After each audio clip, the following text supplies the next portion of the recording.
विरारच्या मांडवी इथल्या जिल्हा परिषद शाळेतील वर्गखोल्यांमध्ये छताला मोठमोठे तडे गेल्याचं समोर आलंय। शिक्षकांची नियुक्ती आणि शाळेच्या दुरुस्तीबाबत वारंवार तक्रारी करून देखील प्रशासनाकडून कोणतीही ठोस कारवाई होत नसल्याचा आरोप पालकांनी केलाय। त्यामुळे संतप्त पालकांनी वर्गखोल्यांना टाळं ठोकत थेट वर्गाबाहेर शाळा भरवली आणि शिक्षण विभागाचा निषेध नोंदवलाय। दरम्यान तातडीनं शाळेची दुरुस्ती झाली नाही तर शिक्षणाधिकाऱ्यांच्या दालनात वर्ग भरवून तीव्र आंदोलन करू असा इशारा पालकांनी दिला।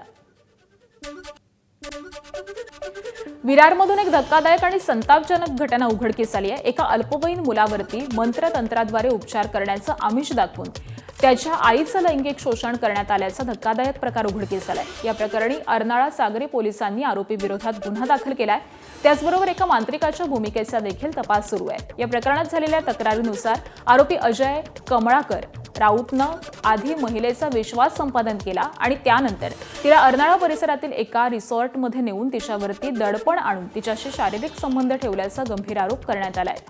याच प्रकरणामध्ये नाव आलेला अजय राणा हा वसई किल्ला परिसरामध्ये मंत्रतंत्राद्वारे उपचार करत असल्याचं आरोपीनं त्या पीडित महिलेला सांगितलेलं होतं।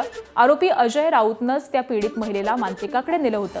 धक्कादायक बाब म्हणजे याच व्यक्तीविरोधामध्ये याआधी एका तरुणीला आत्महत्येसाठी प्रवृत्त केल्याचा गुन्हा वसई पोलीस ठाण्यामध्ये दाखल असल्याची माहिती हाती आली आहे। एबीपी माझा, उघडा डोळे बघा नीट।